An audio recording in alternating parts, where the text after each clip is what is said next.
बुकरवाडी तालुका धाराशिव जिल्हा धाराशिव या शिवारामध्ये जवळजवळ 90% पेरणी पूर्ण झालेली दिसून येतात। पावसाचं प्रमाण चांगलं झाल्या कारणाने शेतकरी राजा खुश असून तो पेरणीसाठी लगबग करत आहे। एकंदरीत या परिसरामध्ये सगळ्यात जास्त सोयाबीन हे उत्पादन घेतलं जातं आणि त्याचप्रमाणे या ठिकाणी सोयाबीनची पेरणी मोठ्या प्रमाणात झालेली आहे। तसेच शेतकरी पेरणीच्या पाठोपाठ तणनाशकाची देखील फवारणी करत असताना या ठिकाणी दिसून येत आहे।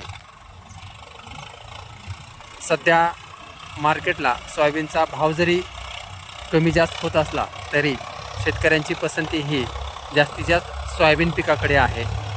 कारण हे सोयाबीन पीक लवकरात लवकर निघतं आणि लवकर पैसे मोकळे होतात। त्यामुळे या ठिकाणचा शेतकरी वर्ग हा सोयाबीनच्या पिकाकडे जास्त लक्ष देतो। तसेच गवत मरण्यासाठी तणनाशकाचं देखील फवारणी या ठिकाणी करत असताना आपल्याला शेतकरी दिसून येत आहेत।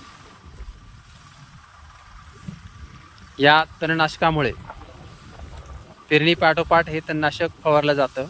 या तणनाशकामुळे वावरामध्ये गवत येत नाही आणि पीक चांगलं येतं व पिकाचं उत्पन्न देखील चांगलं होतं। एकंदरीत आपण ही परिस्थिती पाहत असाल की या ठिकाणी पेरणीच्या पाठोपाठ फवारणी देखील केली जात आहे।